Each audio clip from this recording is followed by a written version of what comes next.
mensikapi terkait dengan adanya di wilayah kita masing-masing, termasuk salah satunya kemarin di Gandusari wilayah Timur, di Bergodo, di Bergodo wilayah Durrejo. Ini ada nggak yang dari Durrejo? Ada. Wilayah Semen ada.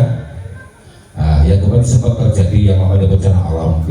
Itulah termasuk salah satu kita sebagai warga masyarakat, kita sebagai warga belajar yang ada di PKB Wijar, sengaja kita berikan ilmu-ilmu untuk supaya kita rapi dalam mensikapi ataupun melihat cuaca situasi yang hari ini mungkin tidak menentu dengan iklimnya, kadang panas, kadang hujan, kadang seperti ini yang kita alami banyak sekali bencana alam.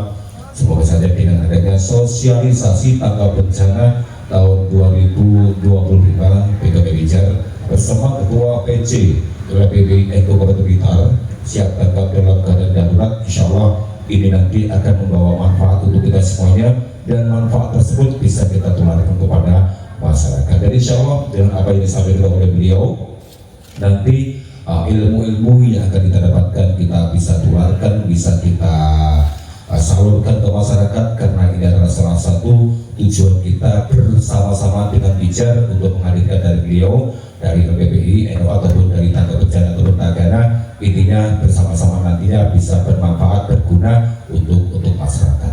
Jadi semuanya, marilah kita buka bersama-sama acara pada saat hari ini dengan bacaan suratul Fatihah. Semoga dengan apa yang kita laksanakan mendapatkan berkah dari Allah. Yang pertama ditujukan kepada Rasulullah Muhammad SAW. Yang kedua semoga mendapatkan kepada semuanya. Al-Fatihah. Tadi marilah kita dengarkan sambutan ataupun pesan-pesan dari ketua ataupun kepala lembaga PKB Wijar yang disampaikan oleh beliau Bapak Badri PDI. Mohon izin Bapak, nanti waktunya jangan terlalu lama, masa kayak bulat-bulat. Kepada beliau kami silakan, monggo Pak Badri. Assalamualaikum warahmatullahi wabarakatuh. Bismillahirrahmanirrahim. Alhamdulillahirabbil alamin. Wassalatu wassalamu ala asyrofil mursalin Sayyidina Muhammadin wa ala alihi washabihi ajmain. Al-Mukarram para ulama dan kita taati dan hormati Ibu Anissa, Bapak instruktur dan semuanya warga belajar, semua yang kami hormati. Mari kita panjatkan syukur alhamdulillah pada Allah Subhanahu wa taala kita dapat berkumpul di sini majelis dalam rangka untuk tolabul ilmi. Dan salawat serta salam Allah Subhanahu wa taala semoga tetap dilimpahkan kepada junjungan kita Nabi besar Muhammad SAW, dan kita mendapat syafaatnya dengan ucapan Allahumma sholli ala Muhammad wa ala ali sayyidina Muhammad. Terus untuk lain-lain, mengapa kita kok kerjasamanya dengan LPPI/NU kan seperti itu? Ini karena lembaga kaitannya di bawah naungan dinas sosial. Ini yang saya tahu yang sudah eksis dalam kebencanaan adalah yang LPPI. Terus kedepannya kalau bisa di sini nanti untuk warga belajar ada yang namanya tim atau pasukan khusus yang minimal 2 beton Padapi. Jadi kalau nanti kita tidak mengharapkan bencana ya, tapi semuanya itu yang penting kita sudah siap minimal untuk antisipasi diri kita sendiri dan keluarga, dan lainnya nanti dilanjutkan oleh narasumber. Kalau saya menjelaskan nanti nggak pas, saya hanya minta kepada warga belajar nanti yang sungguh-sungguh ya, semoga nanti ini menjadi amal ibadah dengan tujuannya untuk sosial. Dan saya nggak lupa mengingatkan sing dari rumah belum niat golek ilmu, dinyati golek ilmu, mencari ilmu ya. Semoga berkah. Wassalamualaikum warahmatullahi wabarakatuh. Terkait dengan pendidikan dari mana dan untuk apa, dan termasuk dengan dalam berorganisasi ikut apa nanti biar dijelaskan oleh beliaunya. Untuk itu baiklah kita bersama-sama mendengarkan, mengikuti, mungkin yang bawa pulpen sama buku dikeluarkan nanti untuk mencatat ilmu-ilmu yang sudah disampaikan biar tidak jong nanti pulang dari sini menyampaikan ombak yang mengilmuni, tapi yang ditulis akhirnya itu juga bisa menjadi bekal. Untuk itu mari kita bersama-sama mendengarkan apa yang akan disampaikan terkait dengan tangga bencana. Semoga dengan apa yang disampaikan betul-betul bisa manfaat untuk kita semuanya. Kepada beliau kami persilakan, monggo. Selamat datang pelatih, selamat datang kami ucapkan. Selamat datang pelatih, selamat datang pelatih, selamat datang kami ucapkan. Salam, salam, terimalah salam dari kami yang ingin maju bersama-sama. Terimalah salam dari kami yang ingin maju bersama-sama. Kepada beliau kami persilakan. Mbak Nuwun Bapak, Masya Allah, semangatnya itu loh yang saya tuh kagum banget. Nuwun sewu Pak Badli MPDI, mohon izin. Terima kasih atas kesempatannya. Bismillahirrahmanirrahim. Assalamualaikum warahmatullahi wabarakatuh. Sepertinya yang belakang masih pada sibuk. Boleh saya uluk salam satu kali lagi untuk dijawab bersama-sama dengan lebih semangat, gitu ya. Assalamualaikum warahmatullahi wabarakatuh.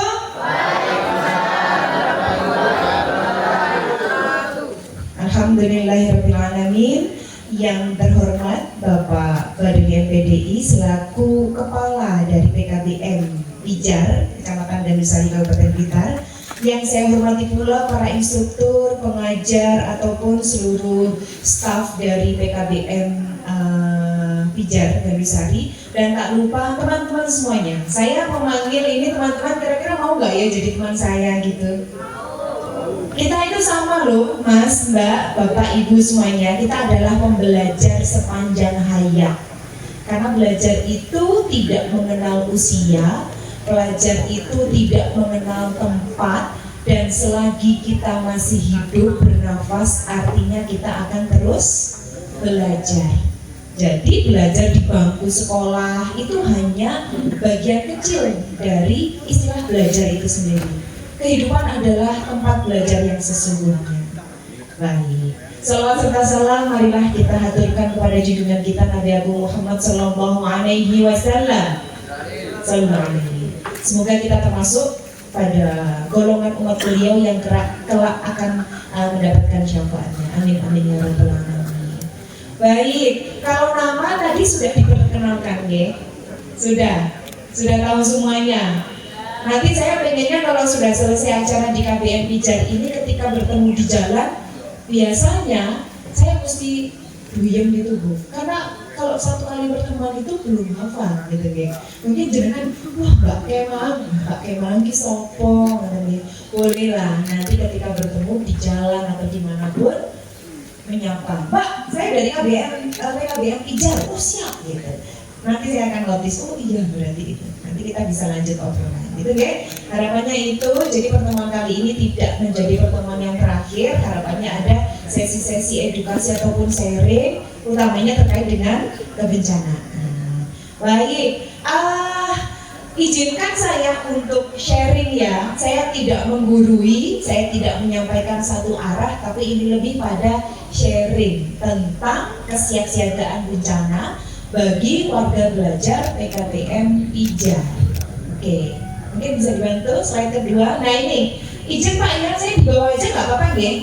Kok di atas tuh yang dari bawah nanti dua nggak, saya juga gini kurang enak gitu.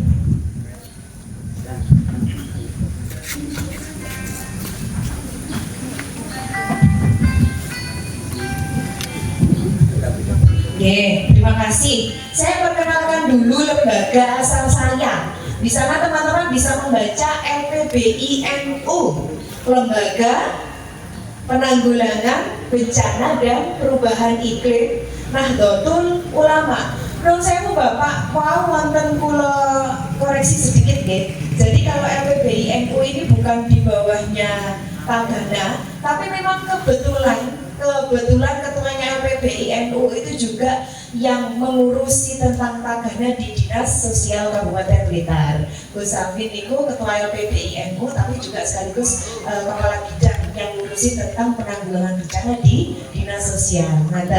Nah, di mana tuh kantornya? Barangkali teman-teman ada yang berkunjung lewati di Geraha NU. Di mana itu lokasinya? Mokso. Tenang Mas. Oh, Jatinom ya.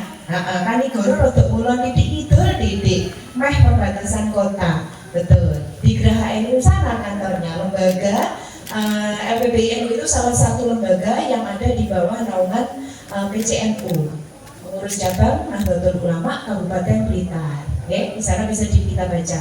Kalau dari visinya ini sedikit aja lah, nanti kalau lama-lama ngenalin LPBI-nya juga pasti akan bosen ya. Terwujudnya masyarakat yang memiliki ketahanan dan adaptif terhadap bencana, dan ini menurunkan yang namanya risiko bencana dan juga perubahan iklim. Nah, ada visi-visi dan seterusnya itu.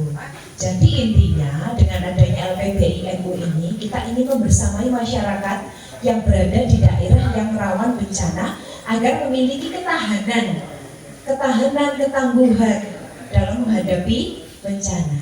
Itu dulu. Wah, kayaknya masih kayak si rodok neng awang-awang. Coba Mbak, slide kedua dulu. Semuanya membawa HP, mempunyai HP, ada kuota internet, ada yang tidak membawa HP Android. Coba angkat tangan boleh? Oh, seperti itu hadiah. Oh, enggak ya. Oke.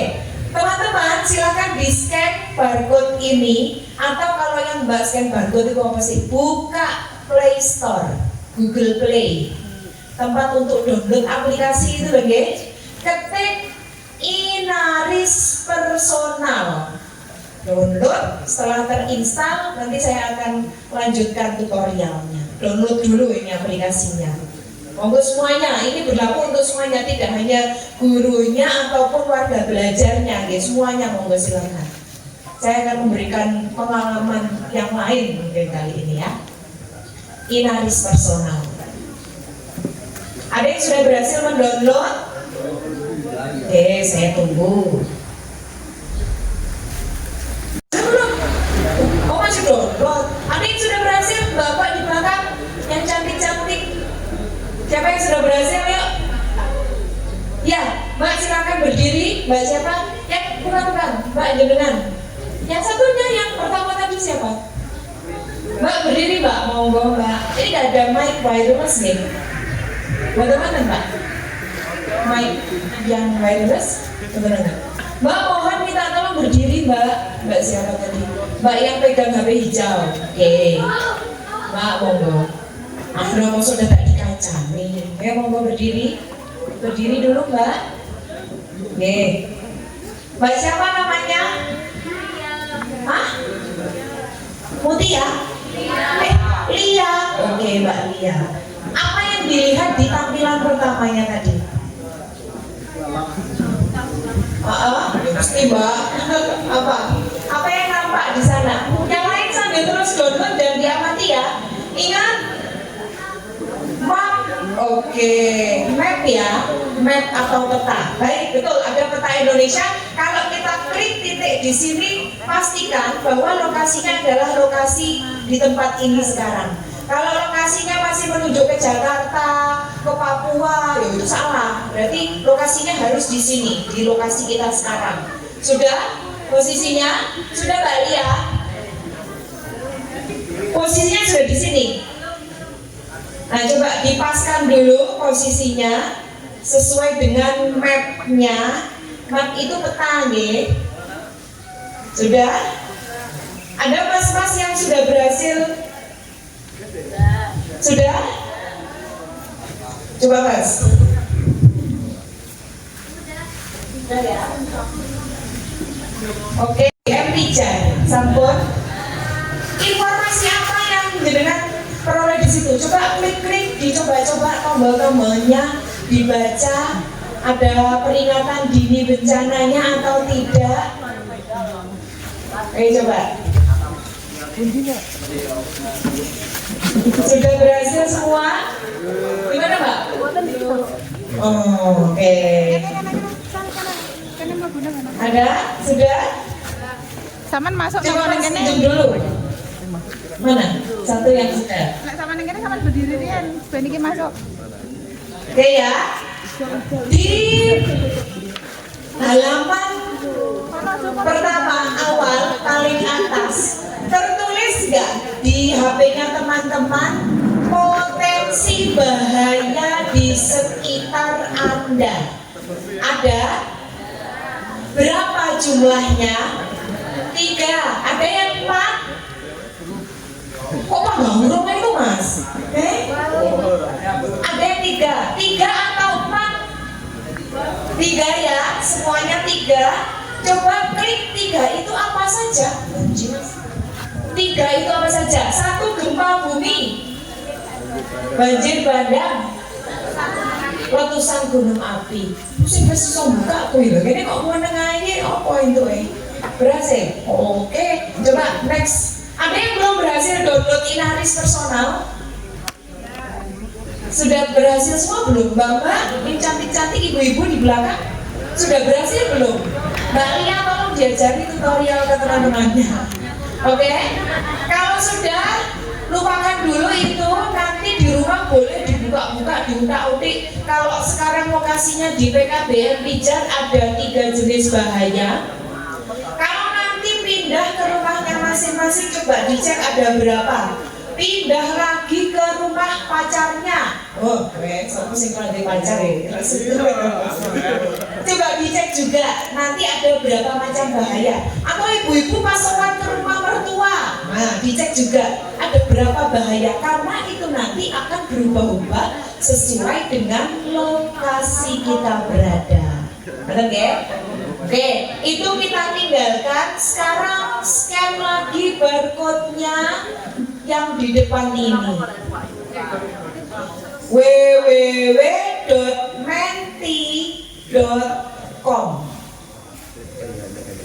Bisa di Google Chrome, bisa di Mozilla, terserah di browsernya masing-masing ya. www.menti.com. Sudah? Atau di scan barcode-nya ini? Sudah scan barcode belum? Sudah. Apa yang nampak di situ? Masukkan kode. Tunggu dulu. Ada yang belum?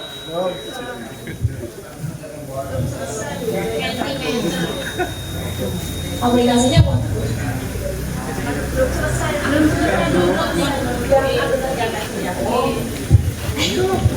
Itu saya dulu.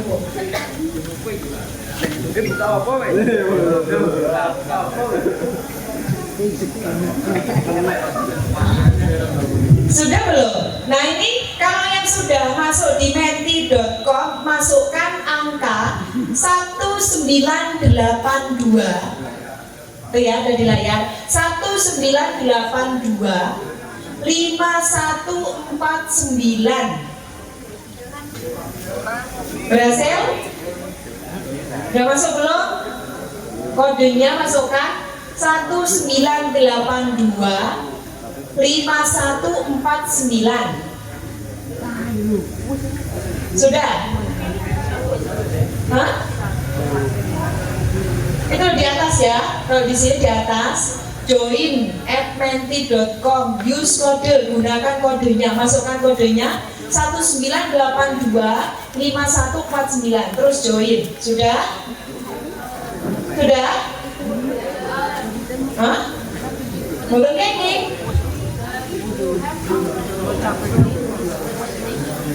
Oke, nah ini sudah ada yang jawab. Sekarang kalau sudah bisa join, jawab pertanyaan nomor 1 ini. Informasi apa saja yang Anda dapatkan dari aplikasi Inaris personal tadi? Sakruwe menopo map, yang jerene nek mape. Isi aja. Yuk, semua boleh isi. Ya. Silakan. Ada lagi? Oke. Maps ya. Map sosialisasi bencana, informasi tentang bencana, tanggap bencana. Kodenya itu ya, di atas masih ada 1982 5149. Ingat ya, pertanyaannya adalah informasi apa saja yang Anda dapatkan dari aplikasi Inaris personal tadi. Kalau yang belum bisa, yus ngikuti aja, dipantau dulu. Sudah? Sudah belum? Semuanya sudah berpartisipasi menjawab nomor 1? Sudah ya? Nah ternyata jawaban terbanyak adalah tangga bencana. Emang enak ini tulisan tangga bencana di aplikasi Inaris? Hah? Wah. Oke, nggak apa ya? Kita lanjutkan. Oh ada masih yang menjawab. Oke, sudah? Sudah ya? Oke, kita lanjut ke pertanyaan kedua. Bahaya apa saja yang mengancam di sekitar Anda saat ini? Silakan dijawab. Mantan, astagfirullahaladzim. Ngono ya. Yang mengancam adalah mantan. Mantan itu jenis bahaya, bencana jenis apa ya? Mantan, banjir, longsor. Ini kok korupsi gitu kayaknya hilang. Oke, gempa bumi, gunung meletus, ayah. Oh ini jajan gitu, nek ayah bentuknya apa ya? Yo, ada yang terus ingin dijawab? Silakan. Bahaya apa saja yang mengancam di sekitar Anda saat ini? Angsuran, ini jangan bahaya kan nih mas. Oke, realistis itu. Pinjol,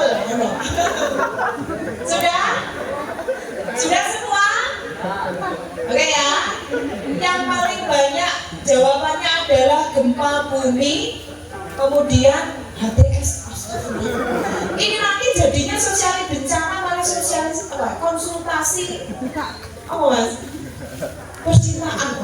Guys. Oke, kita kembali ke jalan yang benar ini ya. Oke, gempa bumi, banjir, longsor. Mbak, minta tolong di next slide. Oke. Nah, pertanyaan ketiga, perhatikan.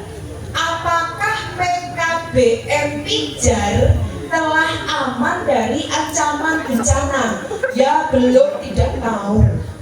Pilih satu aja, rasa telur-telurnya dipilih. Ya, sudah. Mohon info yang di meja registrasi total peserta yang tanda tangan berapa ini Bu ya, sejauh ini?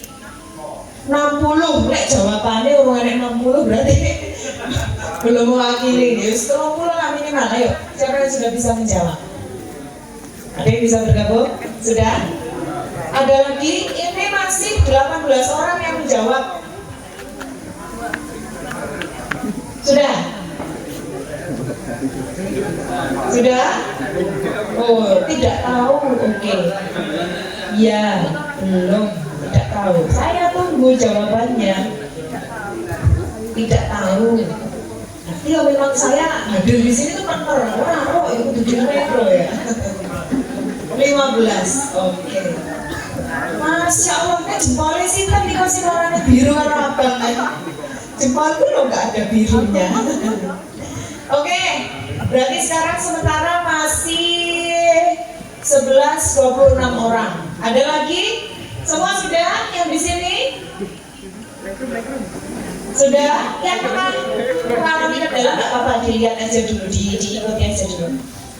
Terus bertambah. Sudah ini, mentok semuanya? Sudah? Oke. Mayoritas warga belajar menyatakan bahwa tidak tahu tentang keamanan bencana di PKBM Pijar. Teman-teman, tempat belajarnya teman-teman itu di mana? Di sini. Di sini ya, belajarnya pokoknya pas sinau gitu juga di gedung ini ya. Oke, siap. Lanjut Mbak, slide berikutnya. Berapa kilometer jarak PKBM Pijar dari puncak kawah Gunung Kelut? Kalau sing ngeluh. Ini jawab. Ayo, coba ada yang pernah ukur? Ada yang pernah mendaki ke kawahnya Gunung Kelut? Baik via Garung ataupun via Tulungrejo? Piro ya pasir? Tidak tahu. Oke. 40 kilometer. Aduh, ini kamu piro ya mas? Apa mbak ini masih jawab? Berapa ya jaraknya? Gak tahu ya. Aduh, pokoknya coba aku kesel mbak. Sudah semuanya sudah menjawab? Jawaban terbanyak adalah tidak tahu. Oke. Lanjut Mbak, next slide. Pertanyaan kelima.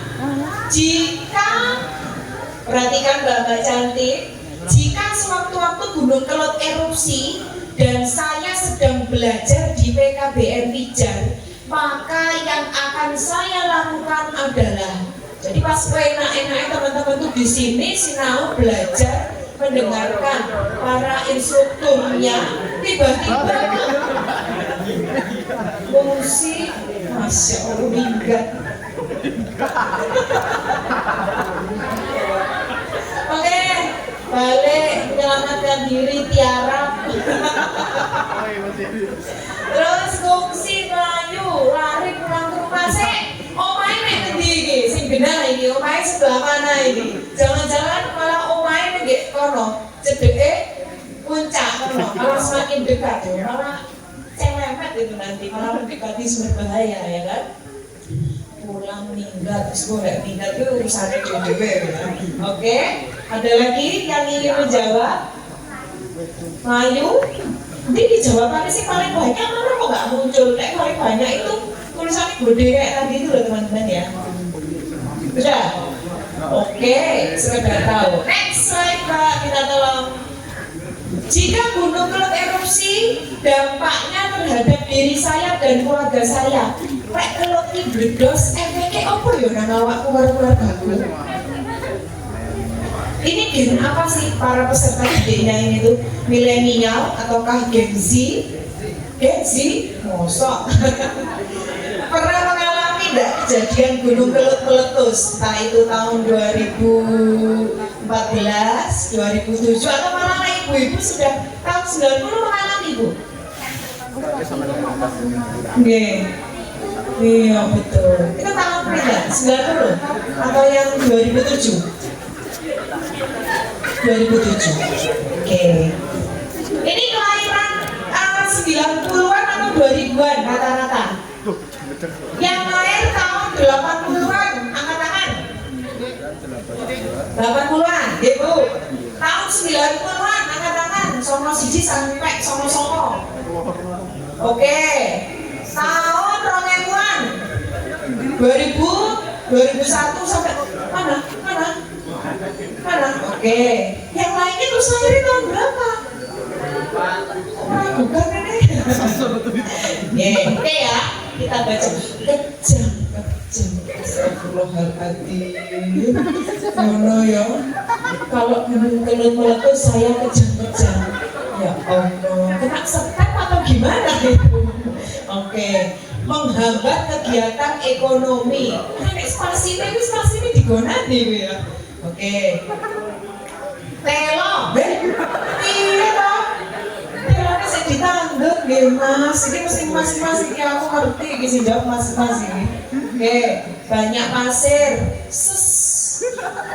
Kanker, orang ngerti, trauma, dor, jadi miskin. Oke. Jadi ada dampak ekonomi yang ditimbulkan ketika terjadi bencana, termasuk ketika kelut erupsi, trauma berkepanjangan, ya, takut, betul, rumah kotor, terus ekonomi menurun, depresi, betul, bisa menyebabkan trauma, batuk, sesak nafas, berarti gangguan kesehatan, ya, oke.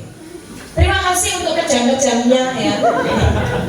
Lanjut Mbak, next slide. Sudah habis di KE. Gimana? Dapat pertanyaan kayak gitu kira-kira lebih mudah apa lebih sulit dari pacar yang minta dilamar pertanyaannya? Enggak ya? Oke.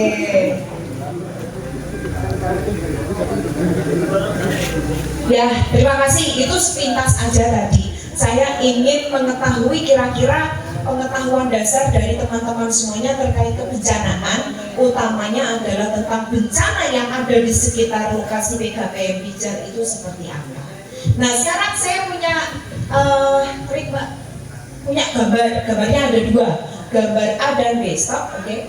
Gambar A nampak ada daerah hutan belantara yang terdampak longsor. Kira-kira gambar A itu adalah longsor yang lokasinya ada di tengah hutan. Gambar B, Mas Menti dan Inarisnya ditutup dulu, oke? Sekarang perhatikan sini. Gambar B ada longsor, tapi itu terdampak di area pemukiman yang padat. Dari dua gambar ini jelas nampak perbedaan kan ya? Ada bedanya. Nah, pertanyaan saya adalah di antara dua gambar ini mana yang tergolong kejadian bencana, A atau B? Atau dua-duanya? Hah? A itu bencana atau bukan? Terus diklik. Oke, fenomena alam. Kok gitu Mas? Ya, yang pertama gambar A itu adalah fenomena alam saja. Jadi kejadian biasa aja di lingkungan kita, di sekitar kita, di alam itu terjadi banyak kejadian, banyak fenomena seperti itu. Tapi yang gambar B inilah yang disebut sebagai bencana. Dari sini kira-kira bedanya apa ya bencana dengan yang bukan bencana? Merusaki tanaman, Bu, yang di gambar A hutannya juga rusak kali, Bu. Gimana? Bedanya apa? Oke, Tuhan memberikan longsor kepada hutan. Tuhan memberikan longsor kepada pemukiman. Maksud Tuhan sejahat itu. Tapi terima kasih Bu, memang bencana longsor itu tidak semata-mata kejadian alam murni, tapi ada campur tangan dari perilaku manusia. Contoh, hutan kita tuh kondisinya sekarang gimana? Banyak loh penghijauan di Kabupaten Blitar. Dulunya hutan, sekarang dulunya hutannya itu berupa hutan jati, hutan kayu-kayu yang besar-besar kuat-kuat. Sekarang jadi hutan apa, Bu? Aku orang ngomong loh ya. Hutan tebu. Kira-kira itu ngefek gak di kejadian banjir, longsor, kekeringan gitu? Ternyata aktivitas manusia itu juga bisa memicu terjadinya bencana. Oke, next selanjutnya. Gini teman-teman, tidak semua fenomena alam ataupun kejadian banjir ataupun apa ya itu yang ada di sekitar kita disebut sebagai bencana. Karena jelas secara regulasi undang-undang itu mengatakan di Undang-Undang Nomor 24 Tahun 2007 bahwa bencana itu adalah rangkaian peristiwa, ya, suatu peristiwa atau rangkaian peristiwa yang mengancam dan mengganggu kehidupan dan penghidupan yang disebabkan oleh faktor alam, kemudian non alam maupun manusia, dan menimbulkan dampak korban jiwa, kerusakan lingkungan, kerugian harta benda, dan dampak psikologis. Kalau tadi ada yang menjawab dampaknya erupsi Semeru bagi saya dan keluarga saya adalah kejang-kejang, terus crash, gredeg, itu bagian dari dampak psikologis, gitu ya. Betul, itu adalah bencana, mengganggu kehidupan dan penghidupan. Kehidupan itu ya aktivitas kita sehari-hari. Kalau penghidupan itu tadi ada yang menulis menimbulkan kerugian ekonomi. Sing biasanya sawah iso panen akibat kena banjir lahar, ludes parine, gagal panen, itu juga dampak dari kejadian bencana. Bencana ini menunggu loh Mas, Mbak, Pak, Bu. Pertanyaan saya, kita ada di kota, nggak bisa ini kotanya mana ya? Ngaringan. Oh, Ngaringan Pak. Di kota Ngaringan terjadi hujan lebat dan genangan di jalan utamanya setinggi betis atau katakanlah 20 cm lah genangannya. Itu bencana bukan ya? Kenapa bukan Mas? Gak tahu ya, Jono. Kalau menjawab iya ada alasannya, menjawab tidak ada alasannya. Kalau terjadi genangan di jalan akibat hujan deras setinggi 20 cm itu bencana atau bukan? Hah? Bencana? Ingat, menyebut ini bencana atau tidak dilihat dari dampak-dampak yang ditimbulkan tadi. Mengganggu kehidupan enggak? Ganggu aktivitasnya, lalu lintas jadi terhambat, katakanlah seperti itu. Rumahnya yang kemasukan air jadi kotor, tapi tidak sampai mengganggu penghidupan jika itu ketinggian genangannya hanya 20 cm dan berlangsung hanya tidak lebih dari 1 jam katakanlah atau setengah jam. Jadi singkat aja. Begitu hujan sudah reda, maka genangannya hilang. Nah itu bencana juga, tapi dampaknya kecil gitu ya. Nah bencana-bencana besar kalau kayak erupsi gunung Kelot itu termasuk besar dampaknya. Seperti itu. Lanjut Mbak. Nah ini sebutkan ancaman bencana yang ada di sekitarmu. Kebakaran gedung, perumahan, ada nggak di sekitar kita? Ini rumahnya ada yang di luar Gandul Sari nggak sih? Ada Bu, dari mana? Dari? Loh, jadi kan? Saya mau aslinya ke Sambung. Nanti ngobrol ya Bu. Ada lagi, selain dari Jugo, dari mana? Wah, Mas, Masya Allah jauhnya. Ada lagi? Loh kok? Ada lagi nak? Ini kan juga bisa kita Mas, ya, oke. Dieling-eling tempat daerahnya masing-masing dan juga lokal sekitar PKBM Bijar sini. Potensi kebakaran gedung ada nggak? Masa kebakaran itu misalkan ya karena konslet, karena tonggone obong-obong biang lah kok merembet, ada gas yang ngobos. Kebakaran kan sebenarnya dari konsleting segala macam kayak gitu. Tapi memang kalau di lingkungan pedesaan itu potensinya kecil. Tapi kalau di perkotaan yang padat penduduk, ada lokasi industri dan seterusnya itu memang untuk kebakaran pemukiman ini besar. Nah di Kabupaten Blitar itu yang sering itu yang kebakaran adalah kandang ayam kayak gitu. Dia di Ponggok semacam itu kejadiannya sering. Nah ya, oke. Banjir lahar hujan, ada nggak potensinya di sekitar sini? Sama gede-gede rumahnya di ayo. Hah? Rumahnya mana? Di sekitar sini berarti rapir so. Kayak serem ya, betul tidak ada memang untuk banjir lahar. Lalu lokasinya di PKBM-nya di sini ya, oke lah. Kalau diserang potensi bencananya apa Mas yang paling gede? Tsunami, betul. Tsunami ini mana kok itu kira-kira Bu? Oh bedok, sudah dicek ya. Baik, cuaca ekstrim, angin puting beliung, angin kencang, ada nggak di sekitar kita? Ada, terutama saat pancaroba, ya kan, perpindahan musim. Erupsi Gunung Kelot, jelas kalau di Kecamatan Gandusari ini salah satu kecamatan yang memiliki risiko erupsi Gunung Kelot yang tinggi, karena yang memang lokasinya langsung berdekatan dengan si gunungnya. Sumbernya bencana itu adalah si Gunung Kelotnya. Ketika Gunung Kelot itu meletus ya pasti akan berdampak. Besar kecilnya dampak, nanti tergantung arah anginnya kemana, jenis letusannya seperti apa, gitu ya. Nanti kita bahas lebih lanjut.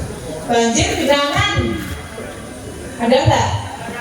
Jarang ya. Kalau Blitar itu yang biasanya banjir genangan itu ya di perkotaan, kayak yang di jalur-jalur nasional gitu ya, karena memang saluran drainasenya yang kurang baik ke sumpalan sampah itu bisa.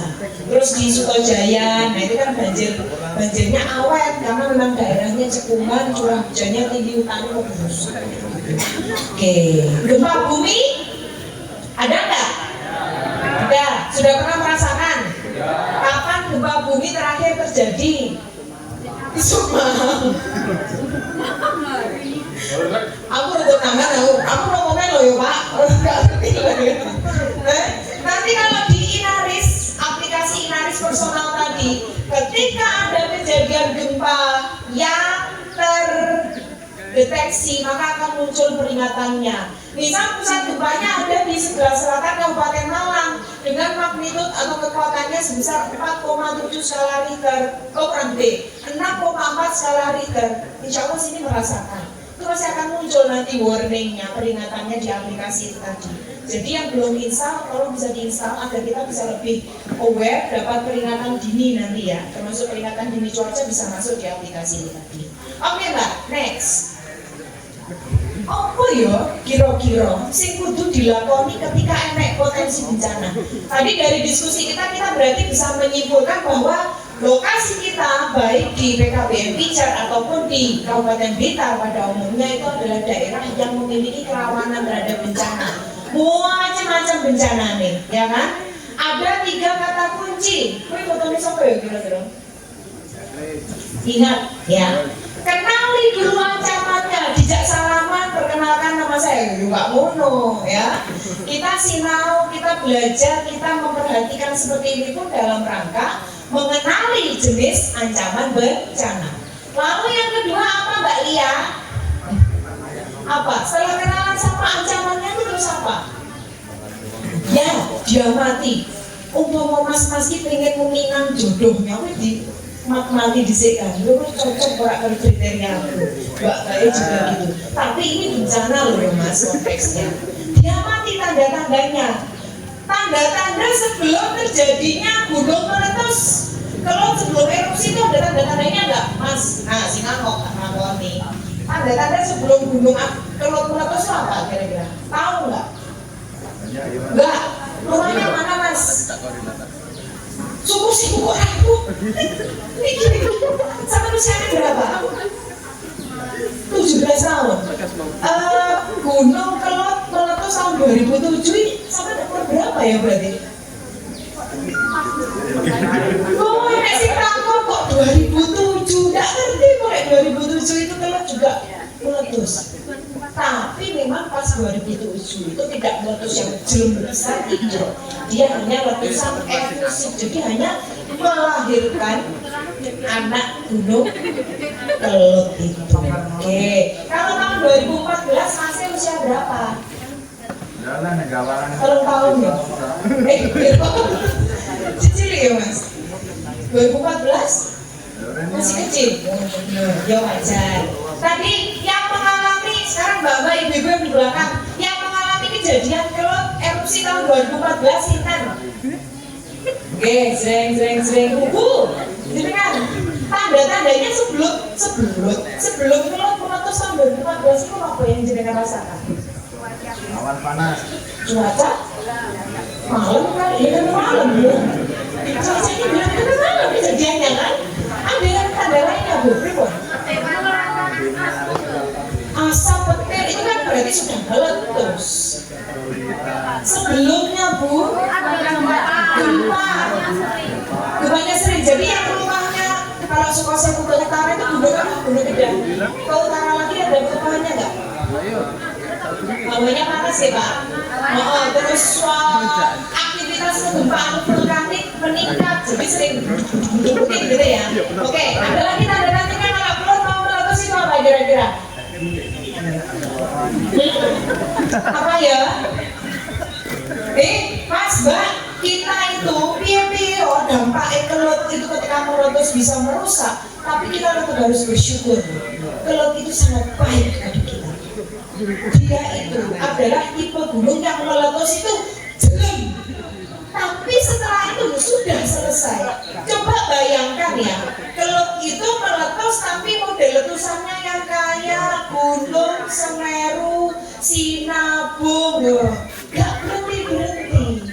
Nah Leo gitu loh, ya kan?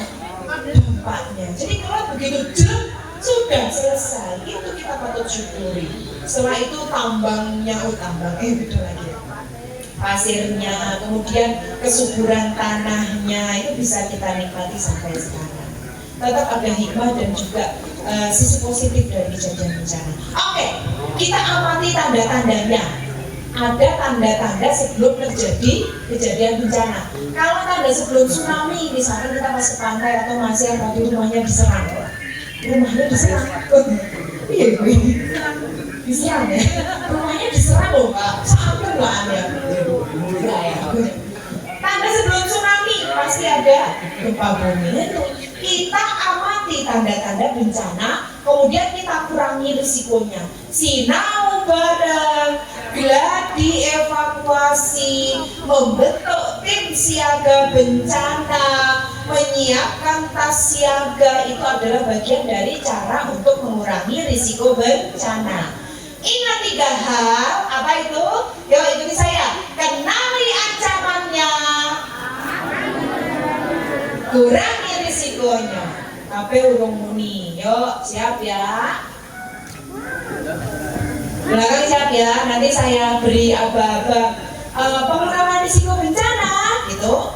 Dengan semuanya bilang, kenali ancamannya, amati tandanya, kurangi risikonya. Gitu ya. Sudah siap? Tangannya gegem sih ngantuk bengangan tuh. Ayo tangan gegem. Ada sing di tangan ra. Nah, yuk siap? Semangat mana semangat tuh? Oke. Pengurangan risiko bencana.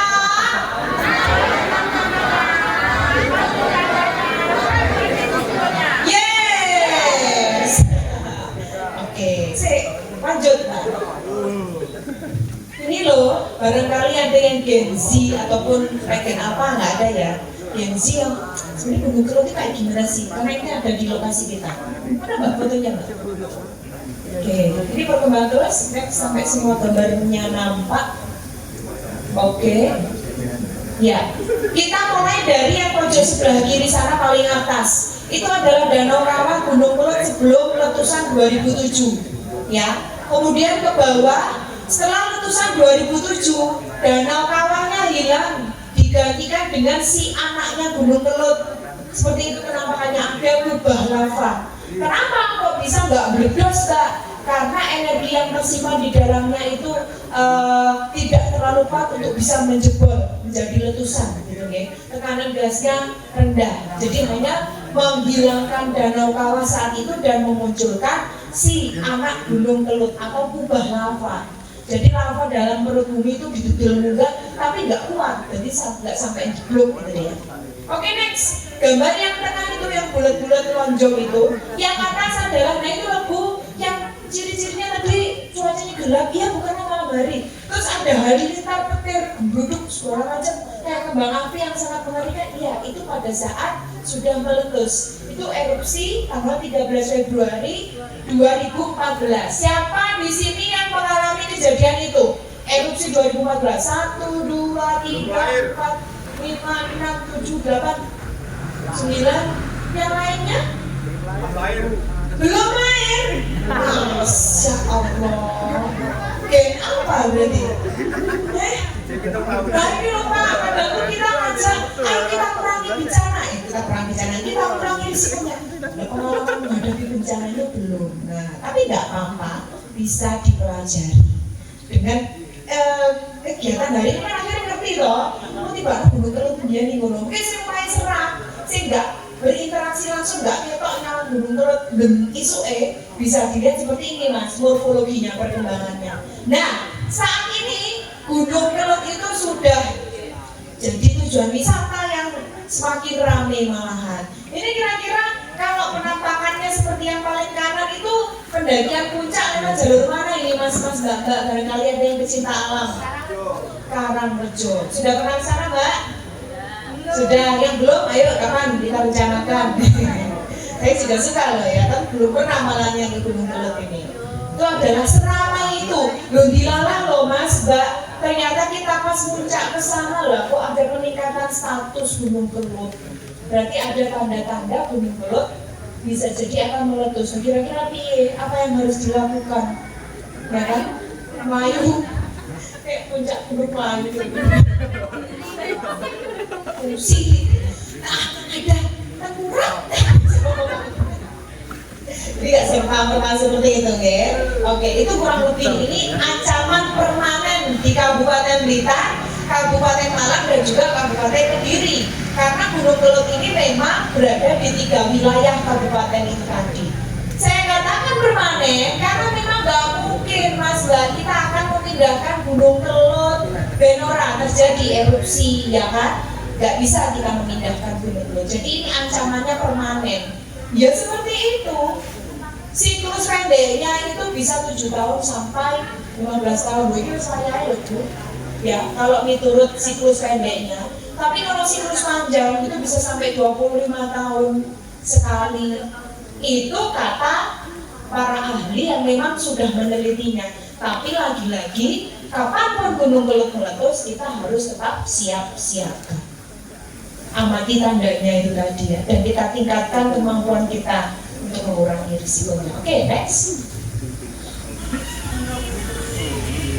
sebelumnya. Nah, ini tiga jargon tadi itu saya rumuskan ke dalam 3 hal ini. Yang pertama, ancaman atau bahaya dari erupsi Gunung Kelut dulu ya. Ancamannya itu apa? Kalau Gunung Kelut itu meletus, bahaya yang utama adalah materi piroklastik. Apa ini plastik? Piroklastik itu maksudnya adalah lava, bongkahan batu pijar, kerikil, pasir, abu, awan panas, gas beracun, air kawahnya. Lek mau banyu tok Mas Mbak, yo ndak sepiro berbahaya, tapi banyu iki panas bercampur dengan magmanya di Gunung Kelut. Jadi umpama muncrat, ya pasti tanaman-tanaman di sekitarnya yang terkena loncatan air kawah itu ya pasti akan mati. Itu dampaknya. Kalau sebelum tahun 1990 tuh tipe erupsinya seperti itu, banyak yang jadi korbannya di wilayah Kediri sana. Kalau Blitar bisa jadi ada, karena saat itu kan penduduknya juga masih relatif lebih sedikit ya dibanding sekarang. Betul. Lahan pertanian rusak karena ada erupsi yang disertai dengan muncratnya bludaknya kawah dari Gunung Kelut itu sendiri. Itu bahaya utamanya ya. Oke, tanda-tandanya gunung api dimanapun tingkatan statusnya itu sama, berasal dari normal, kemudian waspada, siaga, awas. Sekarang saya tanya, kalau statusnya itu level 3 itu berarti maksudnya statusnya apa ya? ATS. Ada yang tulis ATS nggak? Ada ya? Bisa remaja-remaja masa kini kijaran. Oke, kalau level 3, saya tanya, pernah dengar nggak? Nah lagi Gunung Kelut statusnya level 3, itu maksudnya gimana? Siap-siapnya apa Mbak? Menyelamatkan diri. Siap-siap menyelamatkan diri. Antisipasi. Kalau level 3 itu adalah siaga, berarti normal, kemudian waspada, siaga. Kalau normal itu level 1 ya. Terus kemudian waspada itu level 2, siaga itu level 3. Awas itu ketika memang sudah meletus itu level 4. Ada tahapannya dan biasanya teramati di dekat puncak sana ada yang namanya pos pemantauan Gunung Api Kelut, PPGA Gunung Kelut. Itu secara periodik menyampaikan update-nya. Tapi juga kita jangan keburu termakan berita hoax ya. Pas zamannya saya lupa beberapa tahun lalu, hamane ini panas Bu, panas banter. Ono sing menyebar informasi hoax, ini tanda-tanda Gunung Kelut api meletus. Padahal memang pemanasan global dan dari PPGA itu nggak menyatakan ada peningkatan status gunung api. Jadi kalau ada informasi hoax seperti itu ya jangan dipercayai, apalagi disebarluaskan ke masyarakat melalui media sosialnya masing-masing. Konten nggih, selalu ikuti informasi yang valid. Minimal pemerintah desanya masing-masing itu pasti mendapatkan informasi yang valid. Oke, kemudian tindakan saat terjadi kok guru ya ketarani rek pas sekolah ya pas kalau misalkan panjenengan semuanya pas belajar di PKBM Pijar ini kemudian ada informasi yang valid bahwa terjadi peningkatan status Gunung Kelut, maka harus mengikuti instruksi dari instrukturnya atau gurunya. Jangan langsung panik, wes orang mencar dewe tanpa tahu informasi validnya seperti apa, gitu ya. Yang kedua, hindari melewati jalur searah angin. Jadi angin ini parane. Ini untuk yang di puncak ya, yang dekat maksud saya ketika sudah meletus abunya. Nah itu hindari yang searah dengan arah angin. Karena abu kemudian pasir itu bisa jadi arah anginnya adalah mengikuti arah angin seperti itu. Kalau kita mengikuti berlawanan arah anginnya nanti malah kayak marani gitu loh Bu, ya. Benar. Yang ketiga, ikuti jalur evakuasi yang ada. Jalur evakuasinya pasti menjauhi sumber bahaya. Kalau Gunung Kelutnya di sebelah utara rumah kita evakuasi ke arah mana?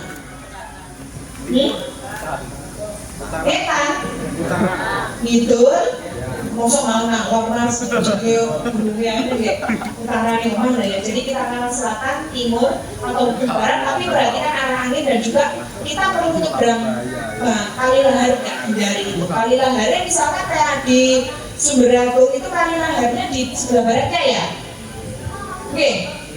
Nah itu berarti evakuasi Karangutara Campur Barat. Marani Duboyo itu nanti ya. Oke, kemudian gunakan masker, mantel ketika terjadi hujan abu seperti itu. Kemudian penyelamatan nyawa lebih berharga dari harta benda. Sementara waktu ketika perut erupsi, sapine ditinggal disik, karena sekali lagi penyelamatan nyawa lebih berharga. Tapi jika masih memungkinkan, nggak apa-apa dikondisikan. Makanya penting untuk mengetahui tadi ini statusnya apa. Kalau masih statusnya waspada, boleh kita mikirkan sapiku tak evakuasi, kambingku tak bawa ke tempat saudaraku yang lebih aman, itu boleh ketika masih waspada. Tapi kalau sudah statusnya siaga, yang mana notabene-nya Gunung Kelud itu jarak status dari siaga ke awas itu dekat biasanya.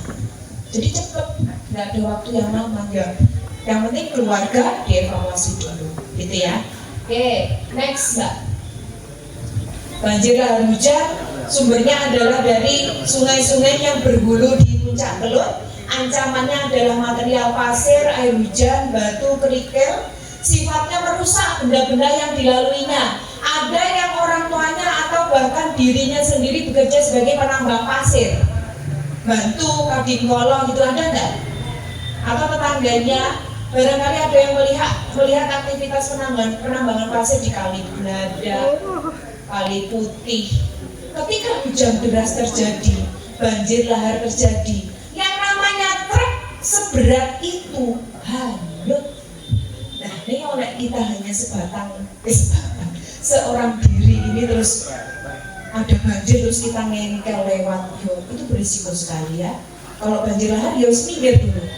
Kalau pas banjir lahar hindari sabodang lewat jalan lain ataupun tidak usah bepergian dulu daripada berisiko, gitu ya.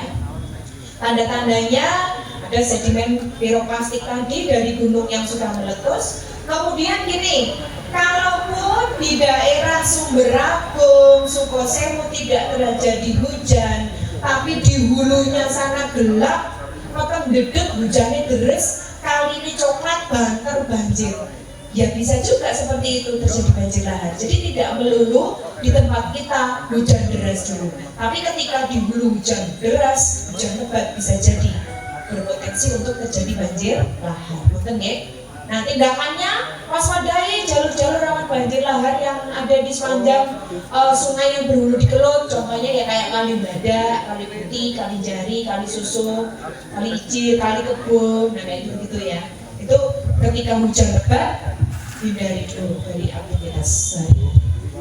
Oke, kemudian next dulu Pak.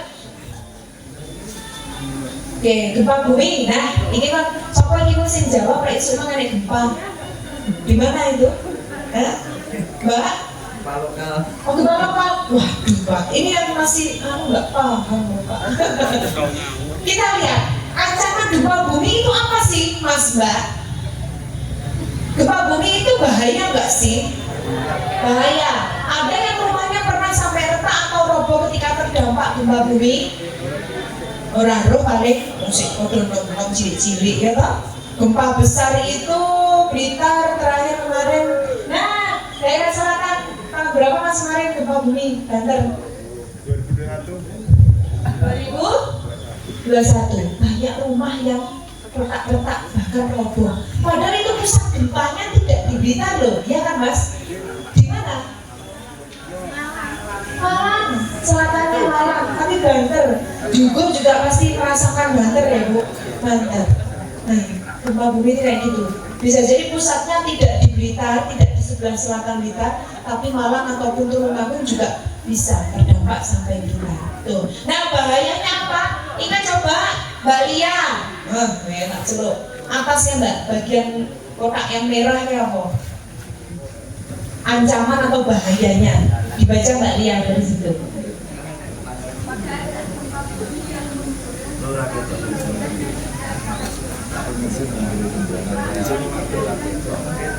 Coba Mas Budi, sampai percaya oleh nggak dia mau coba yang ngono kuwi. Jenenge sapa ya? Mas Sinten asmane? Mas, asmane Sinten? Oh, mantuk ini. Hah? Mas Panji, Mbak Lia tadi membaca. Katanya itu gempa itu tidak membunuh, Mas. Tetapi yang bisa menyebabkan orang terbunuh itu ketika bangunannya tidak tahan gempa, roboh. Benar para Mas? Benar? Kosok? Benar? Oke.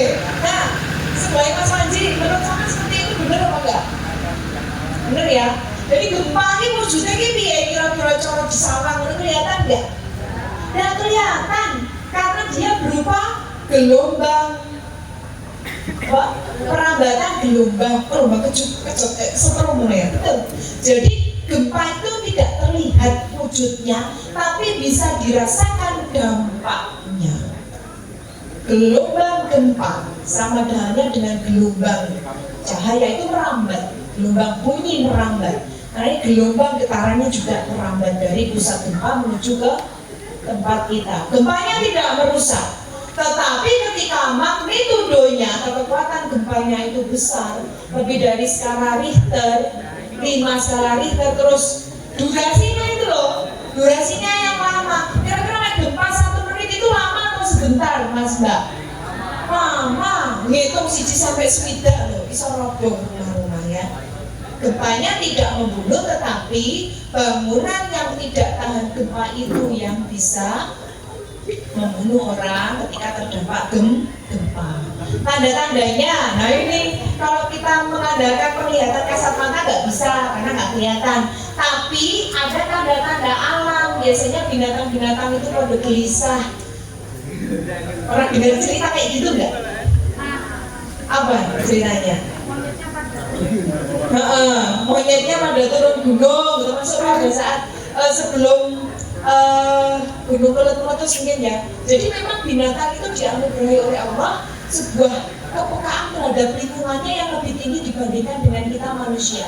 Cara gelombang tapi dia nggak bisa nangkap tanda-tanda dari alam, termasuk gempa bumi ataupun gunung meletus kita nggak match gitu loh gelombangnya itu. Tapi binatang bisa. Itu adalah tanda-tanda alam sekitar kita. Kemudian jika berada di dalam ruangan, jenengan belajar di situ ada gempa, guru. Apa yang dilakukan? Keluar. Besi buanter ya Bu. Berteduh bisa ya. Iya. Betul. Melindungi diri, melindungi kepala di bawah kolong meja. Tapi dipastikan mejone kuat. Mejone eyan-eyan, adewe brobos ning sore yo percuma. Kalau ruangannya kecil bolehlah langsung keluar. Tapi kalau kita sedang berada di hotel yang bertingkat-tingkat, mungkin suatu saat kan enggak, mungkin mas-mas Mbak ya akan tinggal di sini, mungkin ada yang kerja ke kota lain ataupun lemol jalan-jalan sama CWK-nya. Ternyata udah gempa pas di dalam gedung bertingkat, ya nggak usah buru-buru langsung keluar, lindungi kepala dulu, ya, di bawah benda yang kuat. Oke, hindari jendela kaca. Nah, hindari jendela kaca karena saat getarannya kuat kaca-kaca itu bisa pecah. Oke. Kemudian apabila gempa telah berhenti, segera keluar ruangan menuju lapangan terbuka. Hindari gedung-gedung yang tinggi juga, hindari pohon-pohon yang besar, hindari papan baliho, bisa jadi itu nanti roboh, gitu ya. Oke. Saat gempanya sudah selesai, kita berada di dalam luar ruangan. Nah itu tadi ya, berkumpul di lapangan terbuka. Enak gempa seperti itu kurang lebih. Oke Pak, next. Kebakaran tanda-tandanya seperti ini, agak jarak, kita next dulu. Oke, ini prinsipnya prosedur evakuasi keadaan darurat pada saat kebakaran. Jangan panik, lakukan segera identifikasi titik api. Kalau bisa rumah tangga, potensi kebakaran yang paling berat itu apa? Yang paling besar di rumah masing-masing. Sumber kebakaran itu dari mana? Kompor, gas, masih ngobos. Oke, apalagi? Korsleting listrik, apalagi? Hah? Apa? Anaknya dolanan korek ngebong kasur misalnya. Oke, nggak perlu panik, tapi kita harus tenang menghadapinya. Nah ini kadang tenang ini yang mahal, karena mas juga bisa tambah ibu-ibu, gak sih ngomong bos nih ya, wah bisa malah digebiar karo banyu, ditambah buk. Yang paling benar kalau ada kejadian kebakaran di dapur itu ya, ada kobaran api dari gas, kita ambil keset, selimut, sing ngandel, ditemesi, baru dingin nutup sumber apinya. Itu yang benar. Balik sumber api ini digebiar banyu, ya tambah buk. Kenapa? Karena dalam air itu terdapat unsur oksigen. Air itu apa tuh senyawanya? H2O, nya kan oksigen. Api kalau ketemu oksigen ya kayak di tambah gede gitu ya, jangan panik dulu. Kalau punya alat pemadam api ringan yang merah itu ya bisa disemprot, boleh apa ya. Kemudian kalau nggak ngatasi ya panggil pemadam kebakaran. Terus ini orang jadi di video TikTok atau apa, kuntilanak dua di cimone dicelupin pemadam kebakaran ya. Apa orang cincinnya ibu-ibu mungkin kesisatan cimone pemadam kebakaran. Terus lagi apa? Kucing jempol cimone pemadam kebakaran. Solusinya ya. Oke, matikan panel sumber listrik, kemudian evakuasi orang-orangnya. Dan saat, nah ini ya, ini informasi penting. Saat terjadi kebakaran, asap sudah mengepul semuanya kita dalam ruangan. Apa yang dilakukan saat itu? Pengen tentu di ruang kelas ini terus mengepul, kita nggak bisa minta tolong. Apa yang kita lakukan? Ben selamat. Berdoa, sebenarnya iya benar mas, betul. Kita tuh segalanya tetap membantunya ada di kersane Gusti Allah. Tapi ikhtiarnya apa kira-kira? Hah? Ikhtiarnya apa? Menutupi diri. Mantel, apa? Selimut. Gini, kalau kita dalam ruangan, asap sudah mengepul, kita mulai sesek, tiarap, merangkak di lantai. Ada yang tahu nggak kenapa kok disuruh tiarap sambil keluar cari jalan? Ya, udara yang relatif bersih dan segar saat terjadi kepulan asap itu adalah di 10 cm terbawah dari lantai. Itu yang paling bisa untuk kita upayakan. Jadi merangkak, malah merangkak cek sambil keluar. Dan iso bernafas, itu dulu nafas, gitu ya. Oke, itu nanti ada sesi sendiri kalau ngurusin kebakaran. Oke, lanjut next. Ini angin puting beliung, apakah sudah terjadi di sekitar kita kemarin? Apa dampaknya? Ya, banyak Pohonnya tumbang, rumahnya roboh. Ada korban jiwa bukan? Ada, di mana Pak? Tulis deh. Angin puting beliung. Longsor, longsor kemarin. Bukan? Oh, kemarin Oke, jadi kita itu sudah mulai masuk musim penghujan. Biasanya kalau pancaroba ya pasti panen udan, ya panen angin. Entah itu angin kencang, angin puting beliung, itu bagian dari cuaca ekstrim. Oke, ancamannya pasti bisa menimbulkan kerusakan ya. Bahkan angin puting beliung itu bisa mengangkat rumah, atap, baliho besar, kendaraan bisa terbang. Angin puting beliung itu terjadinya pagi, siang atau malam? Nggak bisa, ada waktu-waktunya. Mana tau itu? Apa kira-kira? Isu, awan, apa bengi? Siang. Gedung ngarep nang sore. Itu adalah waktu perkembangan awan cumulonimbus. Jadi Mas Mbak, kalau kita bepergian terus mendungnya petang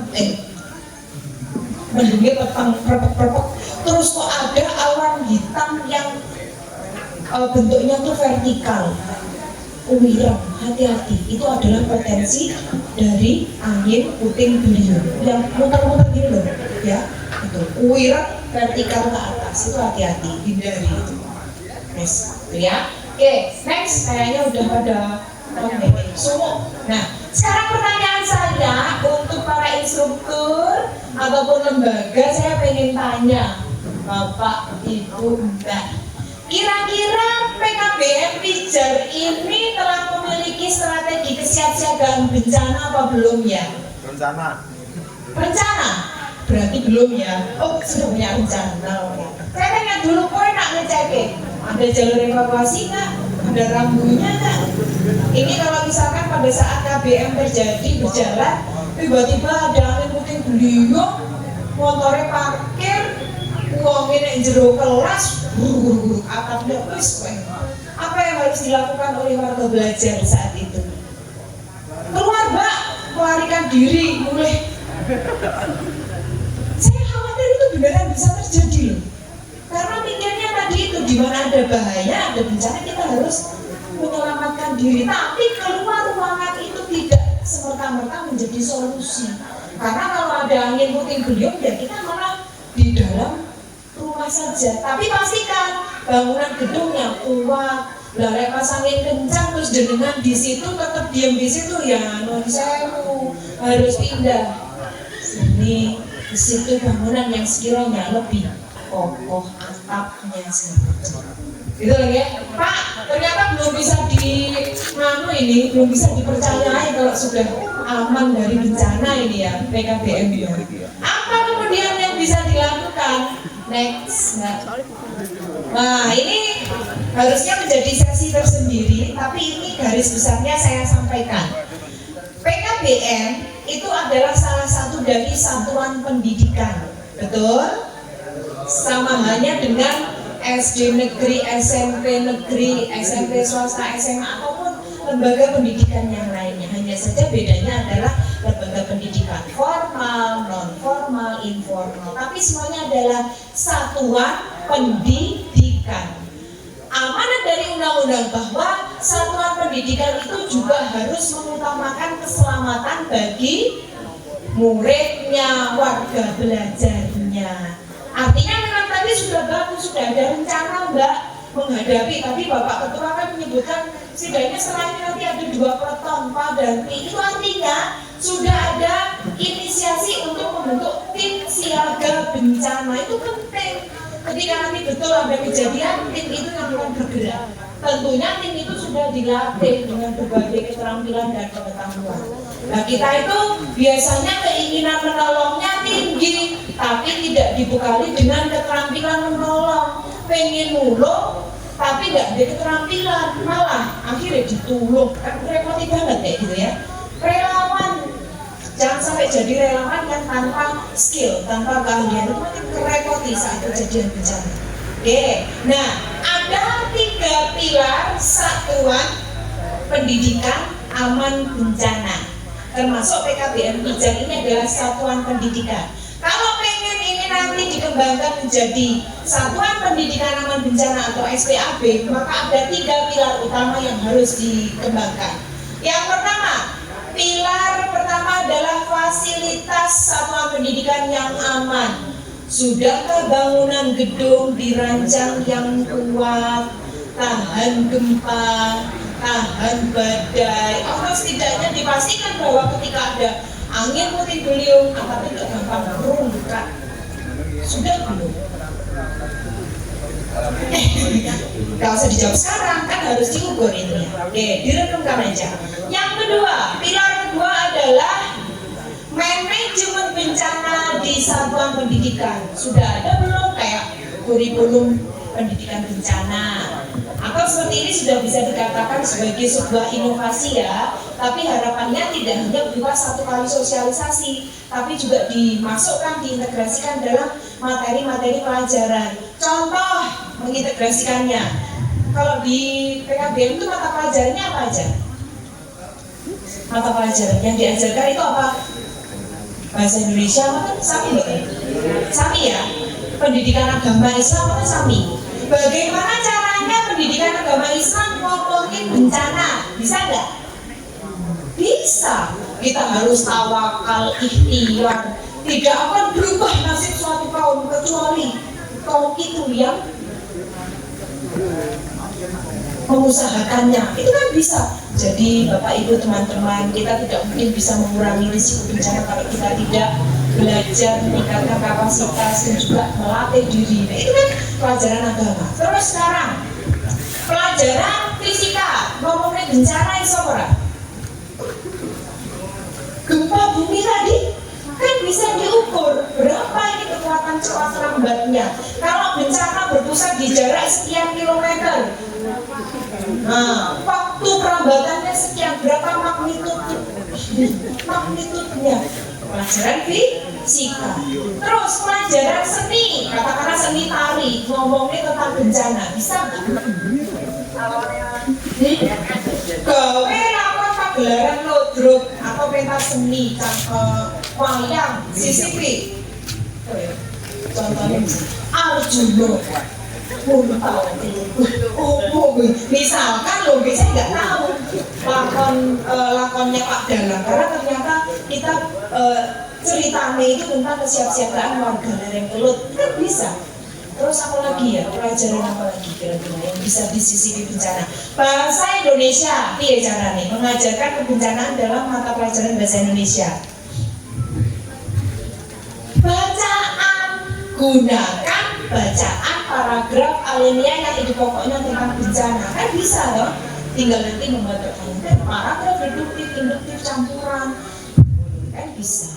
Bahasa Inggris juga bisa. Jadi satuan pendidikan aman bencana bisa menerapkan manajemen bencana di sekolah, integrasi pengurangan risiko bencana ke dalam mata pelajaran, itu bisa. Kemudian menyusun peta evakuasi, denahnya dibuat. Ada kejadian darurat, maka titik kumpul di sini, jalur evakuasi adalah menjauhi sumber bahaya, arah rambunya dipasang di dinding, dipasang rambu-rambu warna hijau, mana ini lebu.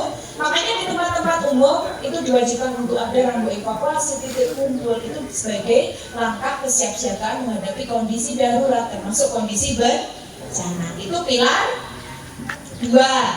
Yang ketiga, pendidikan, pencegahan, dan pengurangan risiko bencana. Kegiatan hari ini adalah bibit yang harus diikuti dengan kegiatan-kegiatan yang lainnya. Karena apa? Blitar itu termasuk daerah yang risikonya tinggi, ancamannya banyak sekali. Salah satunya yang saya bahas tadi, bukan salah satu, tapi ada yang banyak lagi ya. Karena kita tinggal di daerah yang berisiko, maka siap-siaga menghadapi bencana itu sebuah kebutuhan. Itu tentang pilar dari Satuan Pendidikan Aman Bencana atau SPAB yang komprehensif. Nah, nanti kegiatan-kegiatannya sudah ada. Tapi saya rasa itu nanti perlu penting untuk direnungkan, dikaji, dan juga diterapkan oleh pengelola PKPM Bija. Kurang lebih. Kita ada sesi tanya jawab nggak ya? Ada butuh Pak, ini Pak. Saya waktunya sampai jam berapa ini? Jangan-jangan sudah lebih. Oh sudah. Enggak dulu. Ada yang ingin bertanya? Bisa langsung aja. Siapa yang ingin tanya? Ada? Rek ratakon belas, berarti kalau emang udah belas tanya. Ya kan? Bertanya itu butuh pengetahuan. Rek reso takon berarti mungkin berapa? Ada yang mau bertanya, sharing pengalamannya? Hah? Monggo, mas-mas, mbak-mbak, ibu-ibu semuanya, tanpa terkecuali. Ada? Kamu wes masih budal kok serang gue jam 4 isu ini kok ini santai. Sir. Mas. Ada pertanyaan? Pengen sharing? Ada yang belum bisa menginstal aplikasi Inaris personal tadi? Sudah semua. Jangan nyamlong kas bang, masih ada satu lagi. Oke. Slide terakhir Pak, udah habis ya kayaknya. Oh sudah habis, terima kasih. Tidak ada pertanyaan sama sekali. Baik, pesan saya sekali lagi ini sharing pengalaman ya. Bisa jadi panjenengan semuanya yang sudah berpengalaman dalam menghadapi bencana di daerahnya masing-masing. Tapi tetap langkah kesiapsiagaan itu harus diupayakan. Kalau hari ini kita sudah siap, belum tentu besok tetap siap. Artinya harus terus diupgrade kemampuannya. Inaris personal tadi sangat cocok untuk diinstal karena itu nanti akan memberikan peringatan dini kepada kita, termasuk peringatan dini cuaca. Ini nanti masih setelah zuhur sudah mulai petang mendung. Kira-kira kecamatan mana ini yang akan ada hujan lebat disertai angin kencang dan puting beliung dan juga kilat misalkan, itu ada di sana. Terus diupdate. Yang penting kuotanya ya, Nek. Kalau nggak ada kuotanya ya nanti bisa observernya ya.